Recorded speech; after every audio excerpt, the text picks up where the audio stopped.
I'm like kind of like in the middle or objective when it comes to college. It's like college is good because it's a good experience, like someone experiencing their lifetime and like making friends, like building a network, stuff like that. Yeah. But I also don't think that it's like a key to being truly successful. Like I remember when I had my third interview with my chief information cybersecurity officer.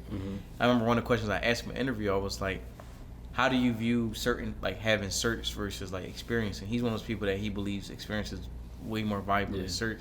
And he even gave me encouragement. He said he was a college dropout himself. Oh wow! Like he said he did 3 years of college and he kind of chalked that last year, but it kind of felt encouraging. I'm like, okay. Yeah. Welcome back to the Computer Keys channel. I am Marquise, and today we're back with another episode of the My Tech Story interview series. I got my man Gabe here with me. We go back to middle school, almost 20 years now, so it's good to like see you. And I know it's been years. Right, it's been a long time. I appreciate you like taking the time and everything, and like oh yeah, for sure. Now I'm definitely trying to catch up like as we do this show and everything. So yeah, I'm gonna get started. So like this first round is really just to like get to know you a little bit, you know, for the people. So I'm gonna get into, you don't gotta remember everything. I'll keep you like on track. But so your name, age, location, hometown, race or ethnicity, and then like some fun facts, and then interests outside of tech. So yeah, my name is Gabe. I'm from Philly, born and raised. Originally from uptown area, then lived in City Ave, and then now live in Delaware pretty much. What was the rest of it? You got your hometown. So your race or ethnicity, and then we're gonna get into some fun facts and then like interests outside of. Okay. Should I start all over again? Okay. So yeah, so my race is African American.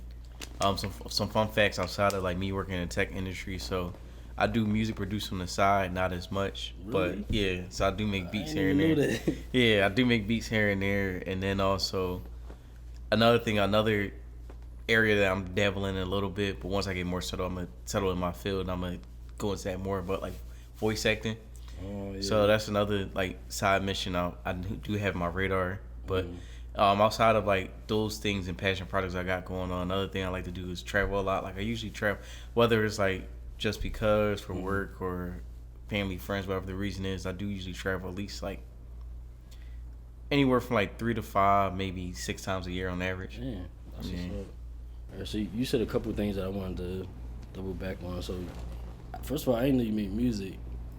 So like I would say like not consistently, but there was a stretch where I was like doing a lot of producing. Like I would say from like from 2017 to 2020, I was doing a lot of producing and things. And it's like I'm just now at a stage where it's just like I'm the type where it's like if I have multiple goals aligned, I'm gonna knock one goal out at a time versus trying to work on them all at once. Kind of like how in the analogy I'm gonna use is like when people say with debt, like the snowball effect, like tackling one piece of debt one at a time, and then that's how I look at it with my goals. So it's like once I master like this goal and that goal, then I'm like, okay, now I can get back to putting attention to here. Right. So that's kind of where I'm at with the producing. But yeah, I have done producing and do time to time. Have you still been like dabbling in it just to stay fresh with it? A little bit here and there. What I usually do though is like when I get inspiration or idea, I do listen to music because I'm one of those people where I like listening to music sonically. Whereas like sometimes I don't like to, like as a producer, I don't like to pay attention to what's being said, but how the beat, the pattern, the instruments, how that all comes together. Yeah, got you. Well, shit. I mean, you know I'll be spitting, so definitely. When you get back into that, let me know. I'm always open for like beats and everything. Like I send whatever, even if you got some old stuff. Yeah, definitely. I'll listen to whatever you send. So you talked about that. Oh, you talked about the voice acting. Yeah. Somebody I went to college with, he voice acts too. But I remember in like middle school, you had like the deepest voice. I remember. Yeah, it's funny. So, I can see you like, you know what I'm saying, like doing that. Where that interest come from? So I know you probably will go into this later about like my journey and everything like that. But like, so in college, I was a communications major. So originally, I wanted to be like broadcasting and everything like that. Yeah, I can see that. My last fall, like my fall semester of my senior year, I had an internship working for like a media company that handled like voiceovers, where they pretty much acted as a middleman between like voiceover talent and people that needed voiceover placements. So I got to see how that worked. firsthand, and then also too like with the voiceover, I look at it as like another stream of income as well. Yeah, It's like one of for those things where you can get paid off it, and then just little to no like it's not that much like maintenance to doing it. Right. Yeah, the guy I know he does like he made like a little studio, like a little booth. You know what I'm saying? That Exactly. he can do so he get commissions. And he just knock them out that way. So yeah, I think with that, like I'm not gonna say like I want to go like full force with that, but I will say that's a side thing I do want to like have that going and everything like that. But I will say out of that field, my goal for that would be building a good enough portfolio where I could eventually get like a placement doing like a voiceover in like a video game or something. Yeah, that would be crazy. That's what's up. We're gonna see like where you see that going and everything later, like when we talk about your future and everything. And then the other thing you mentioned, traveling. So when you travel all these times, are you like hitting different places, or are you?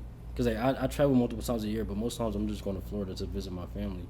So are you going to the same place, or are you like hitting a new place every time? I would say usually some repeats, but I would say a new place every time. Like I know last year I went to not in order, but I went to like London, Paris, Detroit, Miami, Florida as well. But yeah, New York and DC sprinkled in there. But that's an idea of some of the places I went to last year. Yeah. So are you the type to like? Me, I'm going there. I'm gonna do a couple of adventurous things, but I'm trying to see the food. I'm trying to like just. Yeah, it's crazy. As I'm getting older, I'm in that stage where it's like I don't necessarily have to do like a million and one things when I'm traveling somewhere. It's like I can have like a mixture of me just chilling out there, just enjoying the environment, soaking the environment in. The other time, like you said, where I'm eating places or doing things. So it's like a mixture. No, that's what's up. All right, let me think.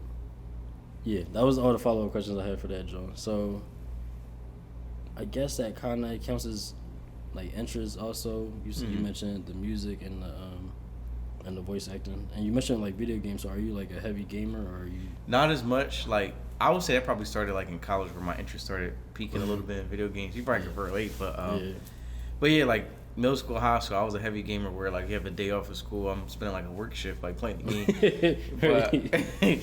but I would say now like it's to the point where maybe I can probably play like an hour, maybe 2 hours tops of playing the game before like I'm just like zoned out. But yeah, I maybe play the game maybe like once a week, like one day a week. Yeah, that's kind of where I'm at. Like I play where I can. Yeah, exactly. Usually it's like 2K or something, and I might maybe an hour, a couple hours a week or something. It depends what I got going on, but.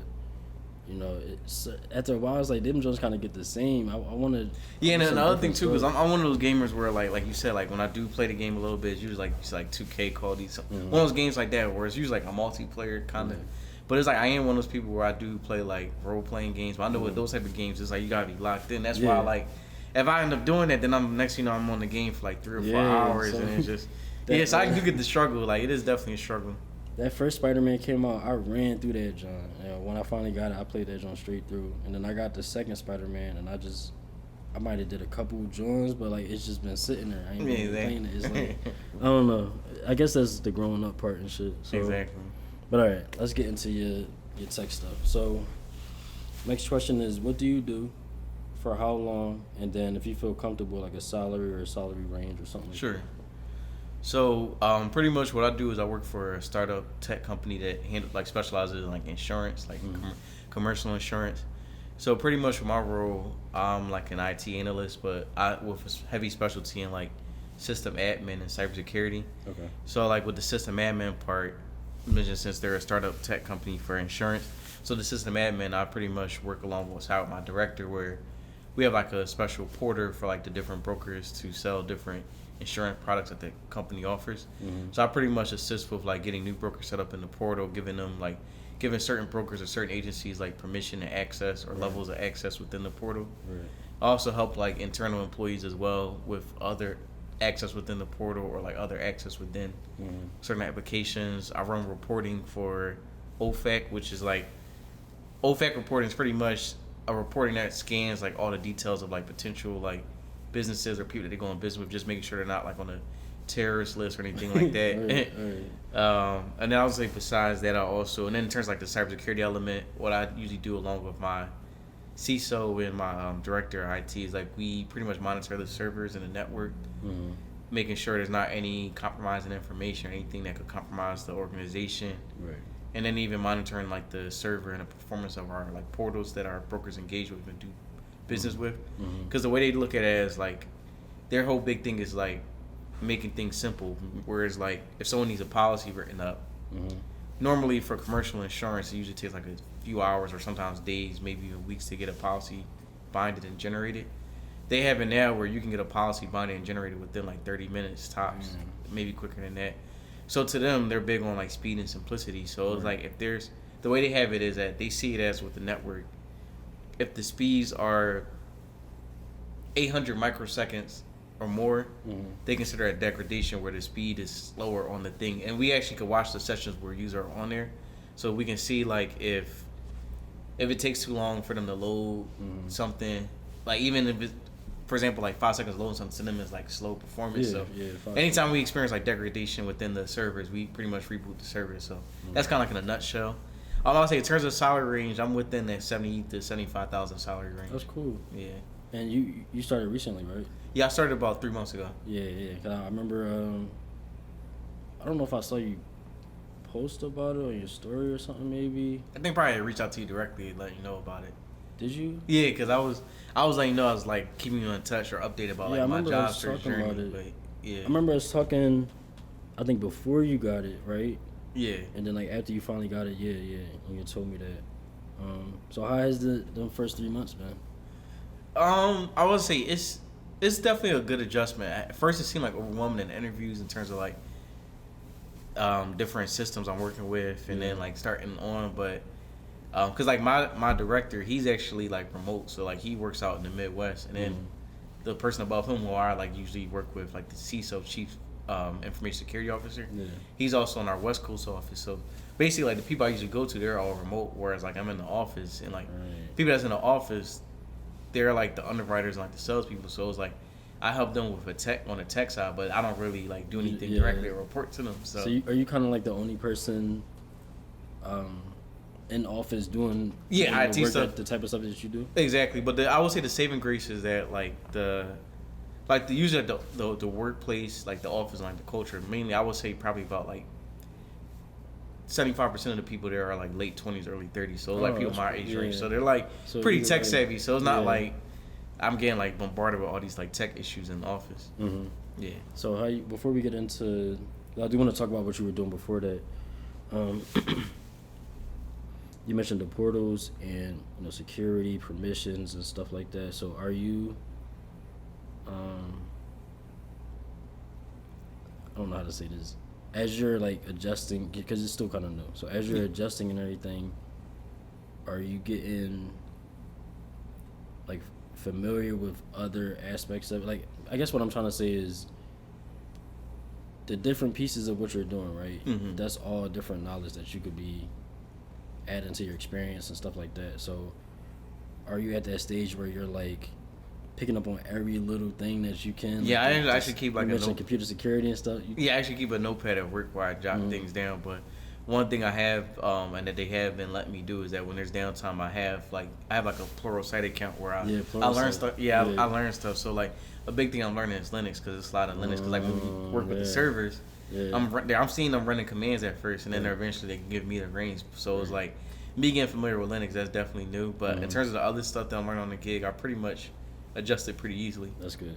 Yeah, that's what I figured, because you mentioned a bunch of stuff, like a good amount of stuff. But a lot of those different things, if you focus only on the computer security stuff or only on like the IT side, like you can advance your career in those ways too. You know what I'm saying? So like it seems like you're just gonna pull all the information you need, like the Linux. That's gonna be a great thing, because that could take you even. I had somebody else tell me that further. too. Yeah, like Linux. You learn that. So that's what's up. I like that. So before this, what were you doing? So before this, I was working with Verizon. So with Verizon, I was doing like a mixture of like customer service / tech support, and basically I was there 5 years. And kind of like before we started this interview, I was saying like how I usually like to career-wise or just life-wise, I like to look at things in like intervals. So like whether it's like 2 years, 3 years, 5 years, whatnot.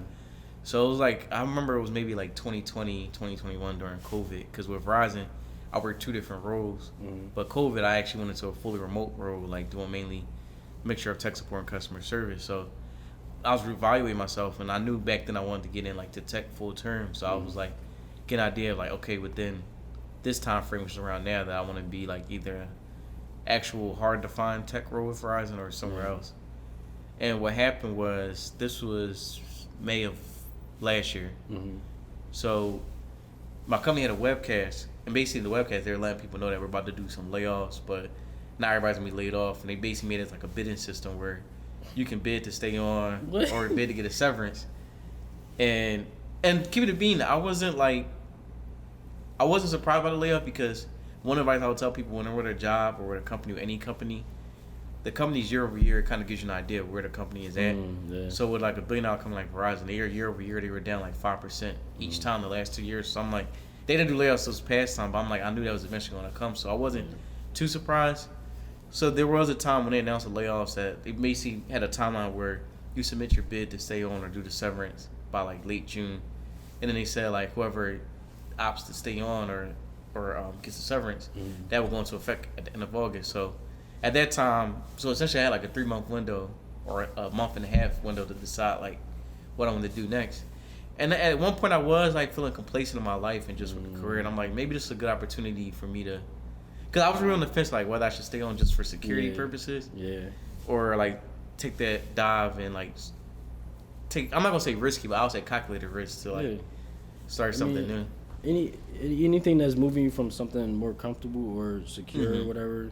Because I mean, let's be real, none of these are secure. Exactly. But like, anything moving you from that to that risk of a new thing, a new opportunity or whatever. You know what I'm saying? It's gonna be some risk there. But so making that decision, you didn't get laid off, I'm assuming. No, so actually what happened was I was because how it was when they announced it, we had about like 3 or 4 weeks to submit the bid, but when we submit the bid, we could still edit it until like that hard close date.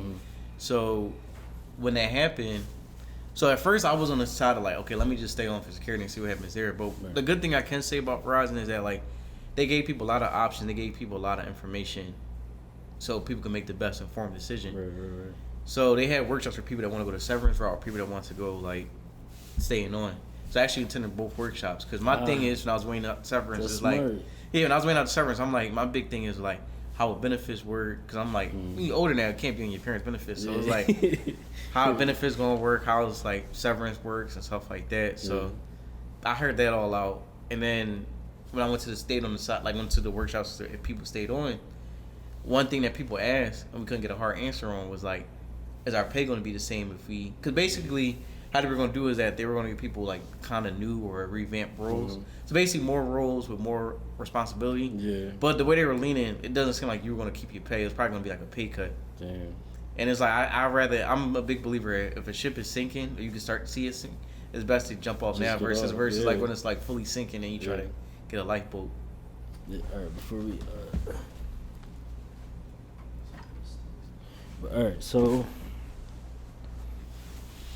Did you decide to leave or? Oh yeah, so yeah, I guess to sum it all up. So yeah, I ended up like after doing my research, the weighing everything out, praying about it, I actually did end up going the severance route. Okay.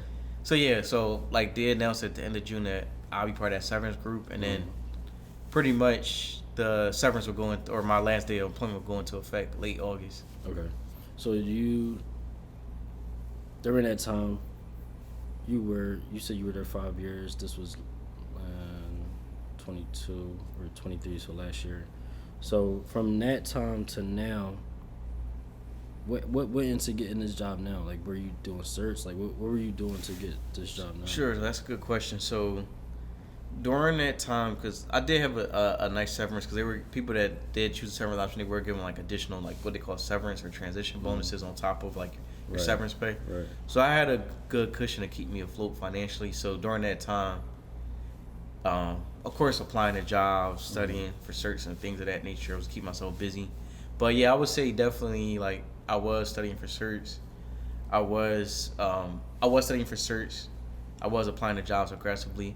Mainly, I was applying through jobs through like LinkedIn, maybe a little bit of like Indeed, but I would say 80% of 80% of jobs I was applying was through LinkedIn. Yeah, LinkedIn. That's where I go through. Like, Even subscribe to like the LinkedIn Premium, which like yeah. people that's unfamiliar with LinkedIn Premium, it's like they'll tell you like, depending on what job you apply to, if you're like would you be like if you'd be like the top applicant for that role, and it'll get like a breakdown of people who's like their education level, skill sets.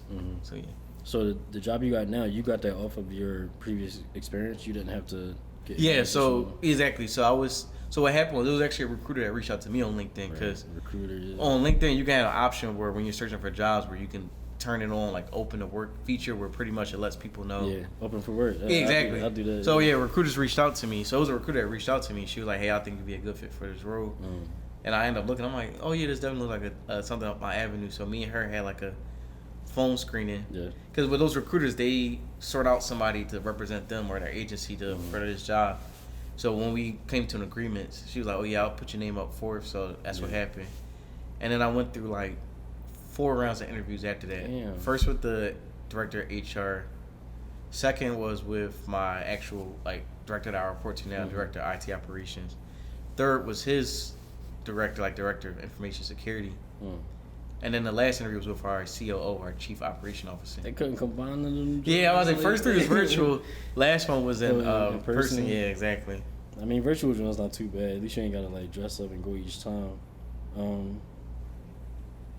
You said something. Oh yeah, the recruiter. Yeah, in my first video, I was talking about the recruiter. Let the recruiters know that you open for work and reach out to some if you can. Like, this is something that hasn't come up too much, but hearing you say how like the recruiter, that relationship got you this position, I would say damn near every position I had was through a recruiter. So I would say another detail I'll add to that. So one of the other things Verizon included with their severance package is that they helped us with they connect us with a job placement firm. So I worked with a recruiter for like 3 months. She was like my actual main recruiter. Right. But she was more so like helping me revamp my resume, interviewing tips, and one thing I can say that one piece of advice that she told me that was like very like life changing was that she was saying with breaking into tech, a startup is more likely to take a chance on somebody who theoretically has little to no experience or like no certs or anything like that versus like a larger corporation. Yeah. I never thought about that. And that's exactly what happened. Yeah, that's exactly what happened. Yeah. Damn, I never thought about that. So I guess before that, what were you doing before Verizon? Because that 5 years would put you at about, when did you get out of school? 2017, like me? 2016. 2016. Yeah. So 5 years. What were you doing in that little time frame between like school and then Verizon? Yeah, so Verizon, I got there at 2018, graduated school 2016. So after 2016, I actually went back to school. Okay.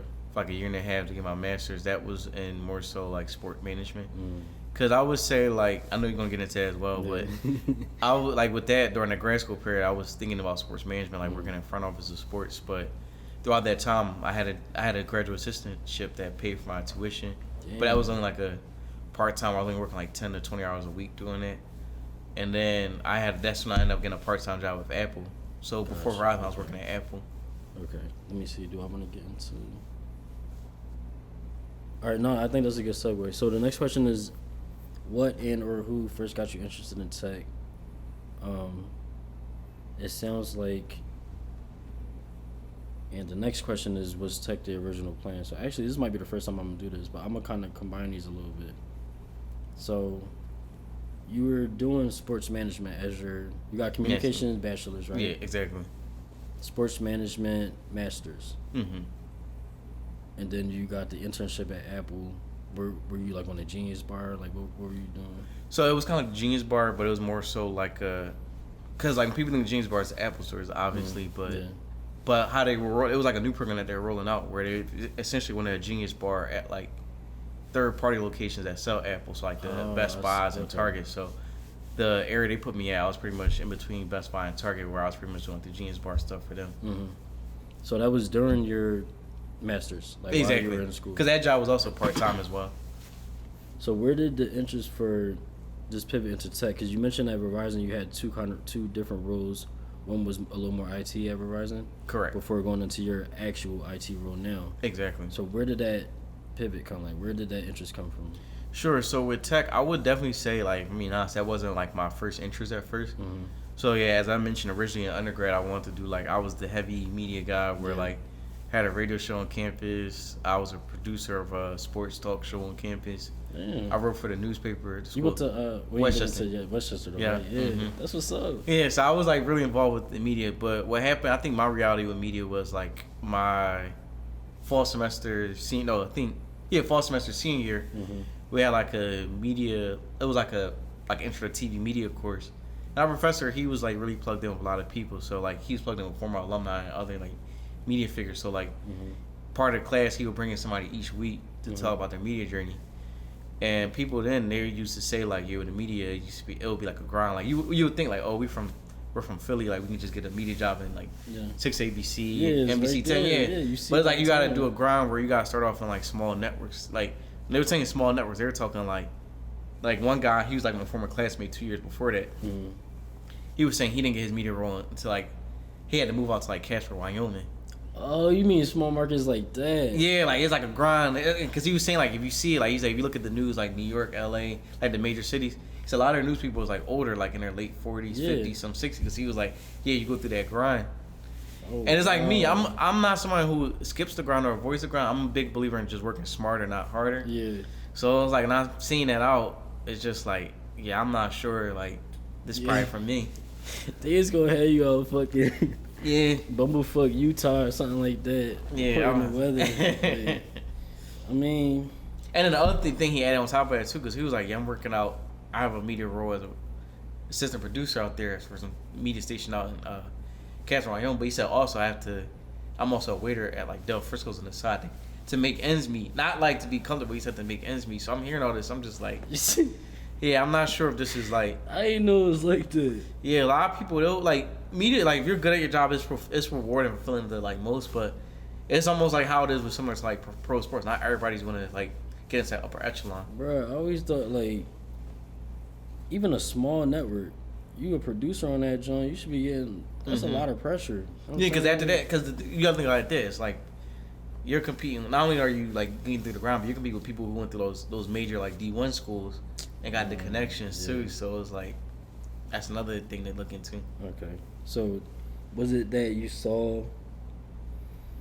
You say you work smarter, not harder. So you saw that was required for that field, and then you decided like that's not for you. Exactly, and it was also a feat. Another thing to add to that too as well was that I ended up connecting with somebody. She was like a CBS reporter.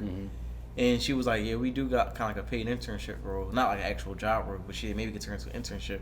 And I actually talked with that guy who was offering it. And he was like, got an internship. It's going to be salary based. But he said you only going to pay like $8 an hour. And then like you have to work. Since it's salary based, you could pretty much have to work like over 40 hours sometimes and whatnot. And I'm just like.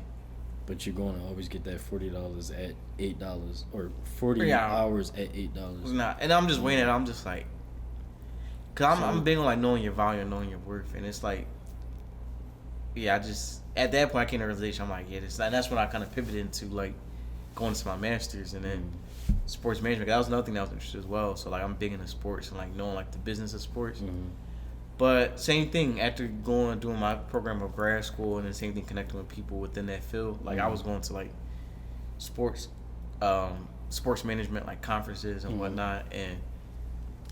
Same thing, not same thing as media, but like that was another grind as well with sports management, where like you do have to work your way up. And like one thing though, a common thing that they were all saying you had to do is go into like ticket sales. And like me, I'm not really a heavy sales boy, so it's like ticket sales and sound like sales like for the for games and stuff. Yeah, exactly. So all right, so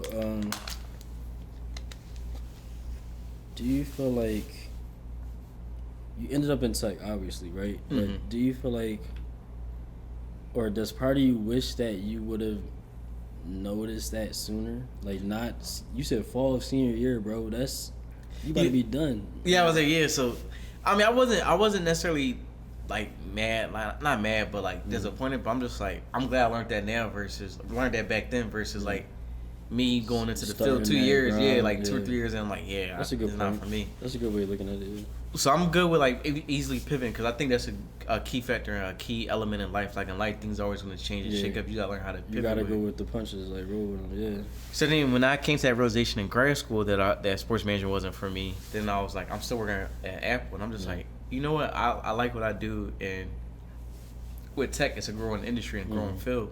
That's kind of how I got into tech. So then that's when I got the offer to role for Verizon. Yeah. That's when I switched to Verizon. At the same time, I was done with my master's.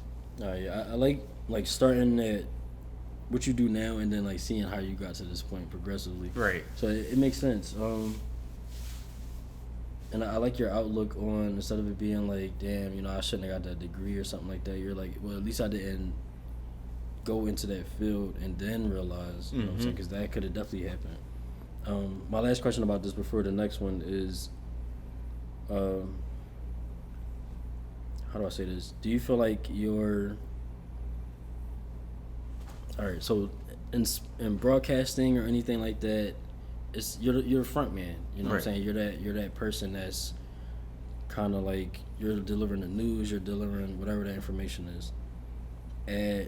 As like the genius person, or even at Verizon, or even as what you do now, you're kind of that front person again when it comes to like you being that person between the consumer and the portal, right, or the product or whatever. Me, I code. I'm behind the scenes. My product owner, she's the person that's talking to the business. She's like the middleman between me and whoever, and like you know, what we provide. So, do you like that part of it? Do you like the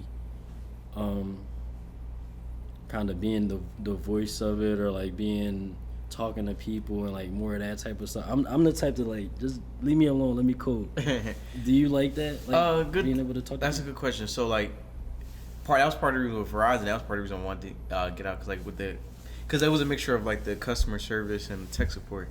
Like I like the tech support side, and sometimes I like the customer service side, but not when it's too front facing like that. But lucky in this role, it's not that much front facing like that, because usually like, I will say like it's definitely like a team environment where everybody plays their part and nobody trying to take the show from others. So it's like, as I mentioned in the office, a lot of the underwriters and salespeople are like my age, so they're pretty tech savvy, so they don't really need much help with tech issues. But they may copy me in, like saying like, "Oh, Gabe, hey Gabe, there's a broker here that I'm working with that needs access to the portal. Can you help me get set up with that?" And like here and there, like I usually communicate with the brokers via email, but there may be a few times where I'd set like a Teams call and walk them through doing certain things. Yeah. No, that's cool. I wasn't sure if like there was a correlation or something there. Oh yeah, like you like, you know what I'm saying, you like the, but all right, so where we at with it? Was it your original plan where you talked about how you pivoted? All right, so next question is, where did you go to school? And the second part of this question is, what do you do to gain knowledge now? So we established that you went to Westchester. Yeah. For both degrees too, so undergrad and master's. Yeah. Have your master's and your bachelor's, which is crazy. Do you feel like, before we get into like what you do to learn stuff now, do you feel like how do you feel like the college experience affected you on your like career journey? Like, do you feel like you needed that college experience, like those degrees in general, or anything like that? It's funny because I'm a mixture. So in terms of my belief of college, like now that I'm about to be almost about 10 years. Yeah, 30, but also 10 years. Like 10 years out. Yeah, since 10 years out. Yeah. But I will say, so this is, I'm like kind of like in the middle or objective when it comes to college. It's like, college is good because it's a good experience, like someone experienced in their lifetime, and like making friends, like building a network, stuff like that. Yeah. But I also don't think that it's like a key to being truly successful. Like, I remember when I had my third interview with my chief information cybersecurity officer. I remember one of the questions I asked him in the interview, I was like, how do you view certain, like having certs versus like experience? And he's one of those people that he believes experience is way more valuable than certs. And he even gave me encouragement. He was a college dropout himself. Oh wow! Like he said, he did 3 years of college and he kind of chalked that last year. And I was looking him up before the interview on LinkedIn. It's like he has a good body of work where he worked with like Amazon, Starbucks, building their infrastructure and everything like that. So it kind of felt encouraging. I'm like, okay, that's good. Yeah. I talked to a higher up in my company and I'm like, did you do any additional school? He like, nah, I just got my bachelor's, and I relate to that because like once he said that, I'm like, okay, say no more. Like, Exactly. I'm not doing no more. I'm gonna grind and I'm gonna work my way up too. So do you feel like, not that you didn't need it, but that you still got, something out of that experience? Oh yeah, definitely. I would say that I got get out of my shell and my because with me I'm a mixture. I'm like a little bit of introvert and Yeah, you definitely are. Yeah, I'm like introvert extrovert, but it's like a switch where I can be times where I can be introvert, times I could be an extrovert.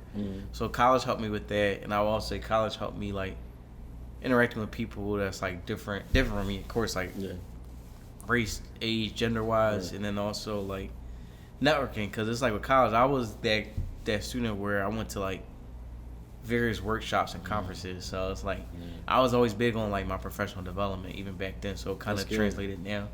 So that's what's up. So at least you still got something out of that, even, which goes to show something, like even if you end up not using that degree specifically, there's still a lot of value you can get out of that Exactly. situation. But it's crazy because Trevor, the interview I dropped two weeks ago, he didn't go to school. He's a iOS developer, and he pretty much like got himself into his position by doing the job, like practicing and stuff like that, and then showing a portfolio. So to see that you kind of got into where you are, technically without needing your degree, your manager, or is he technically your manager, or like? It's like I report to him, but intermittently. Like he's not my day to day where I operate him, but I would say like I usually like interact with him at least a few times throughout the week. So like basically like a higher up in your company, able to get to where he's at without a degree. So it's like it's definitely a lot of opportunities out here. Exactly. Without actually needing that, computer science or whatever type of degree. You know what I'm saying?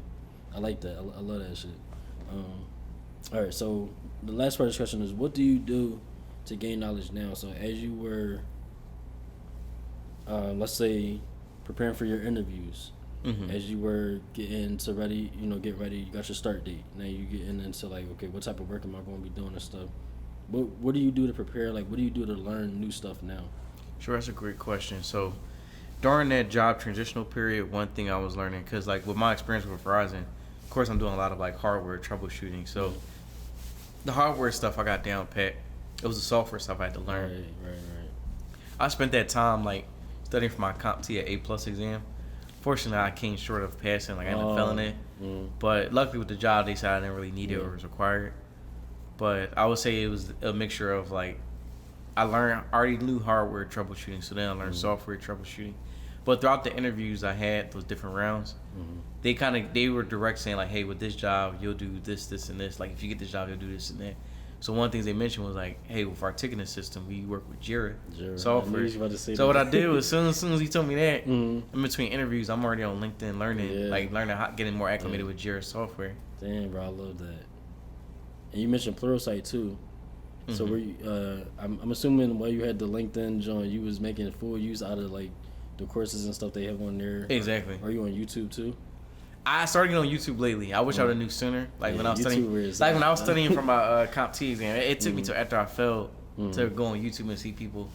But I would say, I actually incorporate that as well. Yeah. Nah, that's what's up. And so do you see yourself taking it again, the Qomputer? No. Only reason why, and it's crazy because like I was like as soon as I failed it, I wanted to like immediately get back in the gym and like take it again. Yeah. But now with the role I'm doing, it's kind of like I'm above that of having to take that, but I still have like the knowledge from it. So now the cert I'm studying for now is my AWS Cloud Practitioner exam. Yeah, that's a good job. And then from there afterwards, I'm looking at either the Security Plus probably next, either Security Plus or Network Plus. Got you. Yeah, I've been slacking, but I'm gonna get my practitioner job too. And there was something you said. Oh yeah, so like, getting your foot in the door, that's like the hardest part. Definitely. That's usually why people go for the certs. You got your foot in the door, you're working on the experience now, so you don't really need that, the Qomputer job or whatever. But it'd be nice to have, or nice to say you did it. But like you said, like that experience is going to matter more than anything. Right. Because like even before the job I had now, I probably had because I interviewed with that job, like the round started like early December, so like my employment ended at the end of August, so I had temp roles in between that, but when I interviewed for jobs, I maybe had like 3 or 4 interviews with like 4 or 5 different companies. But yeah, a lot of it came down to like with those jobs, it came down to, oh, do you have your cert? And I had to think like, oh, I'm studying for it, I'm about to take it soon. And it's just like, oh, thanks anyway. See you later. Well, yeah. But then with this job, it's like they didn't specify that I needed those certs.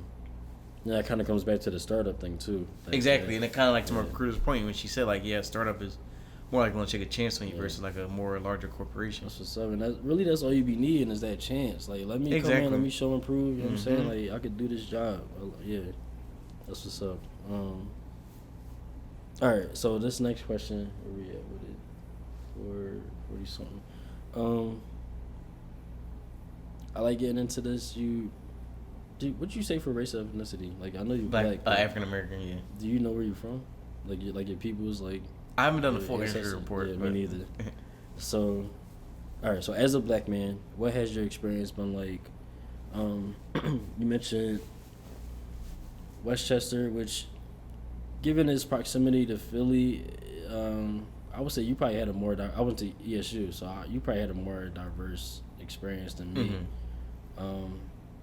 But I want to include college. I want to include your early work and internships, for Verizon, that type of IT situation, and then now at your job now, what has your experience been like as a black man?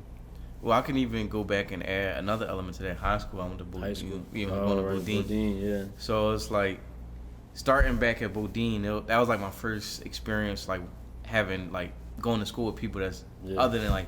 That's how high school was for me, yeah. Other than our ethnicity. So, with Bodine, it was like a mixture of like black people, a mixture of Latino people, and then like white and like Asian. So, I was actually good friends with like a few white people, a few Asian people there and whatnot in high school. So, I was already early on, like even as a teenager, I had experience like going to class and working with people who are different ethnicity. And then college, it was almost like a seamless experience. And it's like. And my communication major, because as you're probably familiar as well, once you start taking courses within your major, you usually see a lot of the same people, or a lot of people are in your class, pretty much in your same classes. So we all bonded over that, like rather our race, gender, ethnicity. So it was always easy, like doing that. And I'm very like personable, so I can like blend in with anybody. But yeah, I would say in Apple, that was a mixture of like.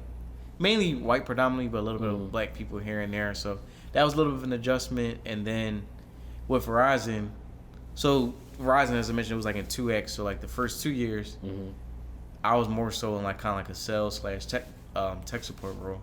Gotcha. So my location that was in person. Everybody was mainly black except like 1 or 2 white people there. So that was easy, or not easy, but like not too much of a adjustment. Yeah, right. And then when I went to a remote role once COVID started, then that was all virtual. And the team that I was on, usually my supervisor most of the time was like either black or white, and they were always cool. But my team, it'll be like usually like 15, 20 of us. And same thing, it'll be a mixture of like black and white people. And same thing, we'll bond over like the work that we're doing. So it wasn't ever any like awkwardness there. And then now with my current role now, same thing. It's that with them it's majority white. Like since the startup, it's pretty much small amount of employees. Like I think now we're only at like 72 employees. Oh, wow, yeah. But I would say out of those 72 employees, only like 10 of them are a minority, and out of those 10 minorities, only like 6 of us, including myself, are black. And at the office, I'm 1 or 2 minorities. Like the other minority, he's Asian, but everybody else is like white. But I was gonna say like it's been pretty easy. I think what's the connective tissue with that is like outside of the race part, the connective tissue is that we're all in the same age group. So I'm like 29. So many of the people that work in the office, most of them are either like late 20s, early 30s. So, all right, so with your job now, are you like it's still new, right? It's still pretty new, right? Do you feel like any isolation or anything like that? Like being the only black person in the office, what is that like? I will say like everybody here is pretty friendly and welcoming, so it's not like it's like I'm there and then it's like I get like an unwelcome feeling. Like it's definitely a welcome feeling, but like you said, it still can be like that little awkwardness. I think also what makes it a little bit not awkward, but can make it sound like you're on the islands because I'm the only IT person there. So it's like right, that's too. Sometimes with them when I'm hearing them in the office, they're like the underwriters, they're bonding over like underwriter things, or like people in sales are bonding over sales thing. Yeah. But I know like there's some of the underwriters that I'm actually like cool with. They'll actually come over to me asking about my role or just kind of like, cause one thing, cause like there's also like another person that I'm not gonna say I report to, but so the way my job or company has it, they have it broken up into 3 tiers, like revenue, information / IT, and then operations. So with our CIO, who is the chief information officer, he pretty much runs the IT department. His role is he pretty much translates, because he's almost like that on the exec board. So he pretty much translates what's going on the business side and how that applies to the tech side, and vice versa. So it's not like I'm on an island. So because a lot of times, not like I'm on an island where I'm always just doing tech things, but I don't know what's going on with the business. I still am hip on what's going on with the business. That makes sense. So I guess like to answer your main question or to loop it back in, a way like on the office how we kind of handle that awkwardness is that some of the underwriters themselves, like they'll come to me just want to know like how the tech stuff are going on. That way they can get more of an understanding on how the tech stuff correlates with the business needs and practices. Yeah, I like that. That's interesting. Like being able to, because one thing that I always was talking about was like just having that, like imagine us working at the same job together, like being able to just talk about what we're doing, obviously, but then being able to talk about like black shit, Right. Kind of missing that, but being able to, subsidize that a little bit with the ability to talk about them talking about the IT stuff, or you learning how the IT is affecting the business, so that you can kind of relay that to them and like connect over that. And then also there's always like the surf levels things too that we connect over. So it's like since we're like we're on the same age range, we'll talk about like sports, TV, like one of the underwriters I'm actually have a good relationship with. He grew up in the Westchester area, but went to school in Philly, so we joke about that. It's like the opposite. Like I'm from Philly, Nah, that's cool. I like that. I like that perspective of being able to just find something to connect over. Exactly. That's I feel like once you do that, then that's when you kind of build a bridge over it. Yeah. Because one thing I've encountered is more like people trying to connect with, how do I say this? Like connect with black stuff because I'm black. Yeah. Instead of just connecting with the stuff that we can connect over. Exactly. Like don't try to be hip or some shit like that. Like just you in the sports, I'm in the sports. Like the one guy at my job, we talk about the Eagles, the Sixers, and all that.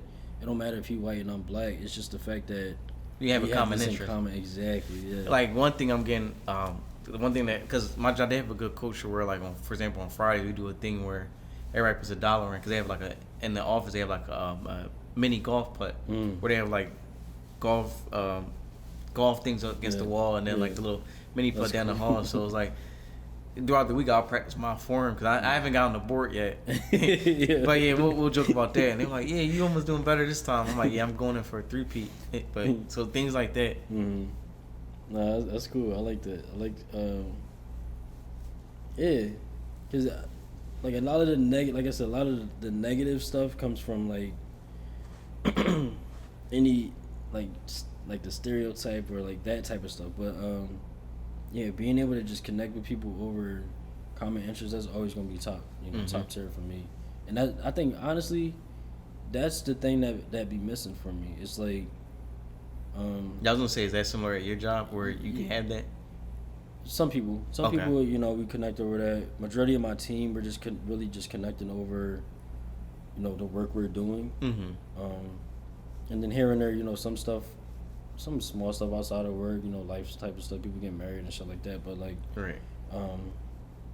the people I connect with the most is something that we have that common interest, whether it's sports or a cultural type of thing. For the few people that are like actually black or whatever. So yeah, it seems like you're not really missing that camaraderie as much as you could be, given your situation, because you could just kind of isolate yourself. You could be that kind of standoffish person. And then one thing that's another detail that's wasn't included at first, but in between that third interview and then that final fourth interview I had before with the COO, he had me take a caliper exam. If anybody's unaware of caliper exam, pretty much it's like an exam to test like if you're able to solve technical issues, but also gives more of a personality or making sure you're the right personality fit for the role. Right. So like basically like what they were preaching in the interviews leading up to and then taking the exam is that they want somebody who can be like a mixture of both, where they can get to their work but also socialize as well. Yeah. So that's one thing I'm big on as well. So I try my best not to be like a hermit throughout my work day, where I'm just like sticking to myself or my corner or my section. Yeah. And, yeah, I think that's another perk of the startup thing, because as a startup you gotta be big on company culture and like that. You mentioned the thing on Fridays and like that type of stuff. Like, how are you gonna fit into this culture? Like, it's 70 of y'all. You know what I'm saying? You said 72 people, or whatever. But I would say like 20, 25 in the office. Right. So it's a much smaller pot of y'all, where it's like you throw somebody in the mix and they not the right fit, that could be kind of detrimental. You might have people, you know, it could bring down the environment and everything. So I remember like with the last interview I had with the chief operation officer, one of the questions I asked him, I was like, because I knew his background before that he worked with like larger companies, so I asked him, I said, what's the difference like culture wise working with a startup versus a larger company? And one thing he said was that with a startup, we're like the culture creators. Like usually with a larger corporation, they have kind of like a culture already set, and we have to adhere to that. Where he's like, you create your own culture, and like we're in charge of creating our own culture. Damn, culture creators, that's real. Cause the company I'm at is pretty big, and they've been around for a long time, and so it's like you kind of you get in where you fit in. You either going to abide by this. It's a system at that point. You know what I'm saying? Exactly. Whereas at this company, I'm sure you have a little more say. You know, it's 25 of y'all in the office. Why don't we do a happy hour this day? And you know, more of y'all might be inclined, because it's so few of y'all. That camaraderie, that team feeling, all of that is there. Whereas with my company, not saying we don't feel like a team or a family or whatever. It's just more like separate, like it's team, separate distinctions. Exactly. Yeah. So like you might be close with your team, and because of how I am and the type of work I'm doing and stuff, I have connected with a bunch of other teams.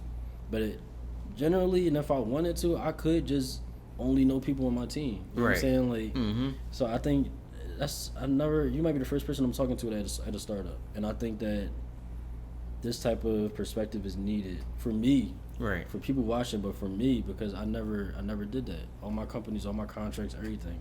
Yeah, same. This is like the first two where like it's a good culture. Even with Verizon, like in that in-person role, and then that we didn't really have, like we were all cool, like real cool with each other, but nothing like company based where we did things together. But in that virtual role, same thing with virtual, and there's like no way for us to gather all spread all over the country. But with this role, I can definitely see early on there's a culture. Like even last month, so like usually every quarter they have like quarterly meetings where, cause like with the company there's like the main office in Conshohocken, and then they have another office in Seattle, which is mainly where most of their IT people is. So it's like their e-board or their exec board, half of them are in the Seattle area, other half is in. But every quarter they bring them in, so they have like their quarterly meetings in the Philly office. And they had theirs last month, but afterwards they told people, they said, hey, we rented out the cricket club to have dinner for a company dinner on this day and that. And we all end up going, and it was a good time, definitely. Yeah, I love stuff like that. Shit. If you I like to throw these little tips out to people. Like, if you looking to get your feet in, you definitely gotta look into the startups. I never thought about this, bro, but like. Yeah, I would say startups. I mean, so the way you could look for startups, because I know that's a question I had at first, and I was looking. There's two ways you can look into startups, or in more ways, but the two ways I know for sure is like usually on LinkedIn Learning, not LinkedIn Learning, but LinkedIn, when you look on the job section, they have filters where you can filter out jobs based on startups. That's one way you can do it. And then there's a site called wellfound.com, and that's all startups, like startups that have job openings. So those are like two good ways to look for startups. That's a solid tip. I'm gonna have to clip that one, because that's perfect. Not something, like I said, not something I thought about too much with my career, but I could definitely see the benefits of it. That's cool. All right, let me see. All right, bet. So the next question, You, and generally before this question, I like to kind of, well, really the next one I'll summarize a little bit more. But this one, between school, realizing broadcasting wasn't for you, or you know that type of producing or whatever, realizing that sports management wasn't for you. You bought a house and stuff. Like what? I'm just kind of summarizing these things that might have been obstacles for you. So what adversity or obstacles have you overcame throughout your journey? Even going as far back as like high school stuff. Like what have you overcome? That's a good question. So I would say obstacles that I will face is like finding something I really like doing, like really passionate about doing, because still rewarding. Because my issue in the past is that I have jobs that would be rewarding like financially, but you not really fulfilling based. Yeah, man. And it's like, for example, like one thing I learned in college about the Maslow hierarchy of needs, and it's like with the hierarchy of needs, one of the top needs that people need in life is fulfillment, just in general. So it's like without that fulfillment in life, it's kind of hard. Trying to like find true joy and happiness. Like there was times where like when I was at Verizon, that's when I knew like I definitely need to get out even before the layoff period. Was that like I kind of felt ashamed talking about like where I work. Like not saying in a bad like Verizon is a solid company. You have like solid perks, but it's just like saying that I'm doing a little bit of customer service and technical support. Like it just wasn't something where I was like jumping for joy or like quick to like talk about with people. Gotcha. So it was like this is like. Granted, I'm 29 now, but it's like now I'm at the stage where I'm passionate talking about like what I do in my day to day, enjoy like going into work and things of that nature. Yeah. So I would say that's definitely like a challenge. But with me, I usually like very career oriented, like not even career oriented, but goal oriented as well. Like when I have I set towards a goal, I pretty much put my head down and go to work. Yeah, I'm the same way. So you mentioned the fulfillment thing. I was talking about this with Christian. He was a few interviews ago. But yeah, it's like even if you are, the pay is cool, whatever. If you hate what you're doing, it's gonna be point. Way more difficult for you. Right. So that's good though, because earlier you was talking about taking that risk, going from something that you're more comfortable with to going into this. Right. So. Because my thought process was like, okay, because remember I mentioned like back in 2021 I knew that like, okay, within a couple more years I definitely wanted to be in the actual IT role, whether it's Verizon. So it was coming at a time anyway regardless. I'm like, I looked at it like this is an opportunity, like if I execute it right, this is an opportunity where I can really, like I looked at it as like I was getting too comfortable and this was a moment for me to be uncomfortable. Right. And now look, like same with me, I was in the same boat, I was comfortable. Took a chance on my current job and ended up loving it. Like, this is the best job I ever had, and that fulfillment is there. So sometimes you just gotta take them chances, yo, and like you never know. And it's crazy like how the power of manifestation really works, because everything I wanted in a job, I'm kind of getting it out of the job now. Like, because like for example, like when my chief information officer, when he was in town last month for the quarterly meeting, me and him, he took me out to lunch, and when we were going to lunch or at lunch, I asked him, I said, hey, I wanted to go out to like the Seattle office, meet some of the rest of IT people. And he was saying they usually do something around like late April, early May. He said he can get me fly out there like eventually, like within a month or two.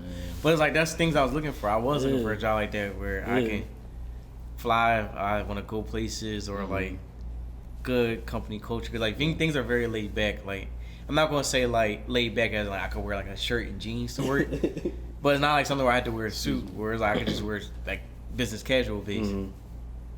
Nah, that's cool, man. I love stuff like that, because it's like, just think about it. If you would have just been like, you know what, let me just stick to what I know. Let me just stay comfortable. Exactly. You would not have this feeling right now. You would not be like that. Fulfillment is everything, y'all. Even if you're getting paid a little less, no matter, like, just being fulfilled and happy about what you're doing on a day to day, yo, nothing beats that shit. Definitely. Not when it comes to a job. Like, seriously. Yeah. All right, bet. So that was a good obstacle. I've never had somebody say that. So next I want to get into this is like the last real question. So where do you see yourself, like your journey going 5 years, 10 years, 20 years from now? I would say early on as of now, because it's like the way I look at it is like we're still young in a sense, but old in a sense at the same time. So it's like I like to look at things in like a 2, 3, maybe 5. But I would say definitely like a 3-year lens. So I would say within a 3-year lens from now. Of course, I know speaking in the future that I'll have like my certs, but eventually I'll probably look into like a cybersecurity role either. Because I think now that I got my focus with tech, there's like so many different pathways you can go. Yeah. But I would say my focus now is either cybersecurity or a system admin. So within 3 years, I would say probably I see myself like in a senior role. And then yeah, that's what's up. What about like if you feel like getting into like personal life, like you mentioned you got a house recently. We talked about this a little bit before the interview, but you know, potentially like renting that out and stuff like that. Like yeah. So another thing with me too is like I'm real big on like financial literacy, and I'm also big on like, cause I feel like now we're in this generation where it takes some work, but we can really move up the ladder, and we got more resources to move up the ladder. And I'm at a place where I'm to be real financially like super comfortable. Not even saying like super rich or wealthy, nothing like that, but very, very comfortable, and not just with job wise or paper, but just in life. And it's like another thing that I know that takes some time, but I do looking to do more into real estate investment. So having those streams of money and income coming in, so that's one of the things I'm passionate. But I know like I also have that realism where it's like I know things take time, and kind of like what I mentioned to you in the beginning, like I feel like trying to tackle all goals at once, it doesn't seem as productive as someone thinks. Right. So I'm at the stage where I'm just knocking out each goal first and then on to the next one. So I guess between that 5 to, because you mentioned kind of like 3 years, so between that 5 to like 10 year, where do you see yourself? Like, are you? I'm assuming like still doing in tech, maybe more so on the admin side or more so on the computer security side, or you mentioned the voice acting, you mentioned the production, like what about all that type of stuff? So with those, I would say, I would say at least with the voice acting, once I take my AWS like cloud practitioner exam, which is like late April, early May, then I can really pivot my attention, because like there's times where like after work I'm either going to the gym after work or I'm going to the library after work to study. So it was like once I get that out the way, then I can really go into like voice acting, because like the way the voice acting works, there's a thing called like Upwork, where like Upwork gives out contract roles. So I do look at things, even though I haven't taken anything recently, but I look at some just of those roles. Exactly. So then once I build a portfolio with voice acting, then I can mention I'll start putting out my portfolio out to some like video game developers to get a voiceover spot on a video game. That makes sense. And then in producing, like same thing, that's gonna be there too, because with the producing, there's times where once I lock in, I can make some beats. But same thing, I look at producing some of the video games. Like once you like lock in, like you're locked in, and I can't like intermittently lock in. Like I can lock in a little bit, then not lock in. So it's like just really trying to find that window to really lock in, like for a good period with the producing. Nah, just giving, even like with you coming like prepared for this joint. Like I already know, bro. Like you're gonna be able to knock out all of that for sure. So what about like 20 years? Do you see yourself as maybe the chief information officer, or like, you know, where do you see yourself? I mean, it's funny you say that, 'cause I remember in my final interview with my chief operation officer, he was saying that he wants people, and that was an encouraging sign too, where I knew the job was right for me, because he was like, he wants people to like grow in their roles, right? Because he was like, I do want you to take your, he's like, I do see it where I do want you to eventually be like your chief, like the chief, like you said, chief information security officer. So I would say either something like that, or I'll probably even say consultant, because consultant work, because when my first week starting to roll, my director of IT, like my day-to-day director, and then like the chief information officer, security officer, me and him went out to lunch, and I was like getting to know him more, and I was asking like, because come to find out, when he's doing work for like cybersecurity for like Amazon, Toyota, Microsoft, and Starbucks, I was asking like how did that work in the cultures like that, but he was saying that he was actually a consultant. And he said he liked that because he said with consulting, he didn't really get to like, not saying adhere to their culture, but he didn't have to really like buy into the culture like that. It was more so like contracting. Like, I'm just here to do my work and that's it. So I think that in 20 years, I'll see either like in a chief role or exec role, or like in a consulting. Yeah, that's kind of where I'm at with it. Like if I'm not like super senior somewhere, then I'm probably just gonna be consulting.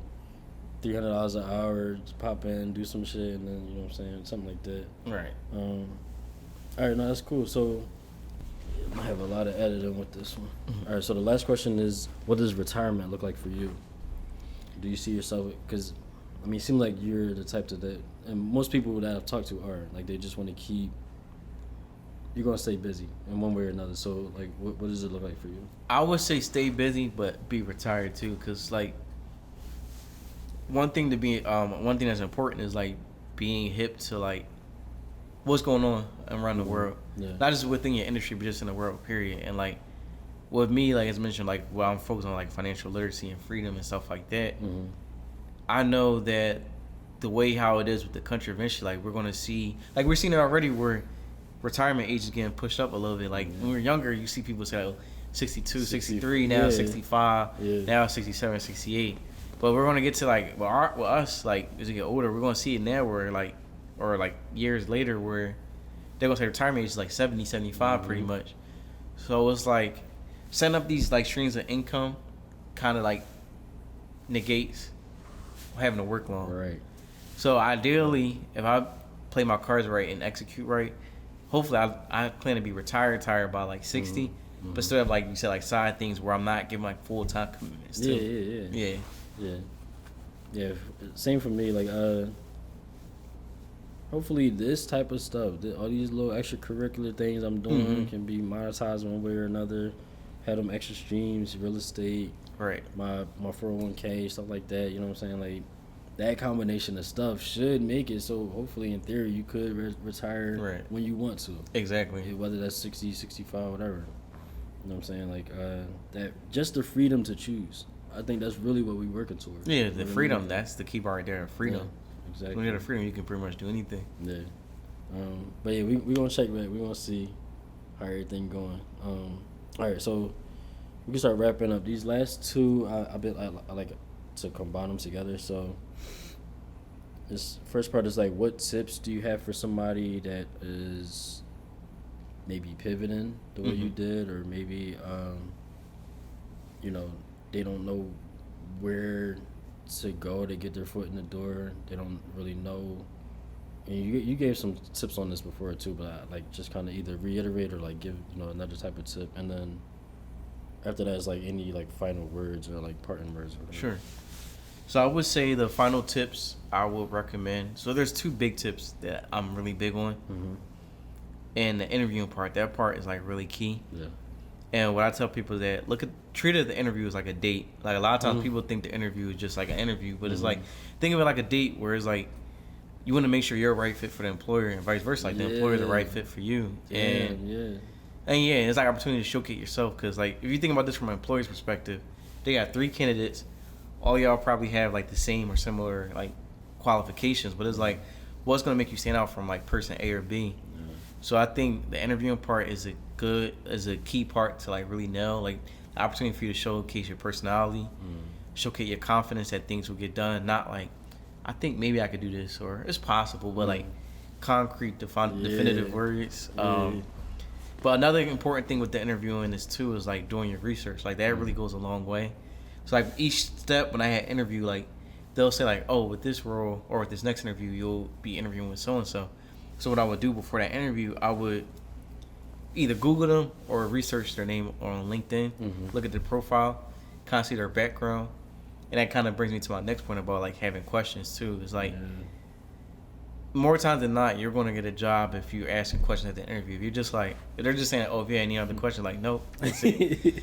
Like, so you want to make sure you definitely have questions. And like questions, it could be like, what are my day-to-day looking like if they don't go into that already? It could be things like, what might be some challenges I will face? Because a lot of times, same thing with interview, like jobs will tell you like I'm not saying that they're purposely doing that, but like jobs will tell you like the good things that are going on, but not the challenges. They gotta sell it. Yeah, exactly. So those are questions to ask, and then asking things like career growth, because that's also important as well. You don't want to get a role where you're going to be like in a dead end position for like 5 + 10 years or whatever like that. Then the last part of the interview I was saying is like, my mom used to tell me about this growing up. I thought maybe she was extra saying this, but I would say like too, like thank you emails. Oh my goodness, like it really goes a long way. I'd never even. Like it goes a long way. Like at the end, like my first two interviews, they were during the daytime. So by the afternoon, I was sending thank you emails like thank you for your time, just thanking them for taking their time out, but also like reiterating like that I'm qualified for the role. So yeah, I would say usually with thank you emails, you wanna do that usually like within no more than like 48 hours after you interview. So I would say no more than 2 days, but if it's in the morning, I'll say by the afternoon. If it's the afternoon interview, I would say by the morning the next day. Yeah. But that is key. And then I would say the other tip I would mention would be,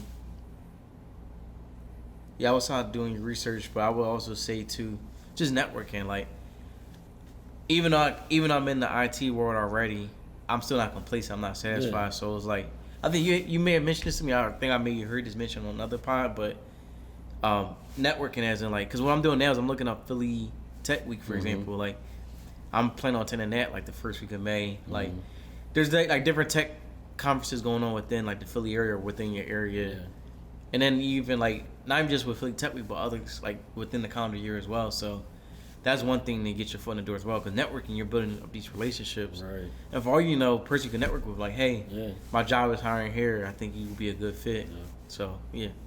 Great tip, so damn. Oh, and then the other last tip I just thought about, and this would help me too in my role, is like salary negotiation. So as I mentioned earlier, like my job, I'm within the $70,000-$75,000 range, but originally they were offering within the mid $60,000 range. So I would say things like Glassdoor, because Glassdoor will tell you like a range of the job that you're applying for. But also like another thing that people don't know about, especially with black people, is that with jobs, there's budgets. Like HR budgets for a certain role. So when they send me the offer, first thing I ask them immediately, I'm like, well, what's the maximum budget for this position? Because a lot of times you leave money on the table not asking them for the things of that nature. So after negotiating, that's how I got me into the bracket I'm in now. But I would say that's definitely a big thing as well. Like, you don't leave any money on the table, so you definitely want to negotiate. Yeah, gotta be able to advocate for yourself and know your worth. You mentioned that earlier, that worth for sure.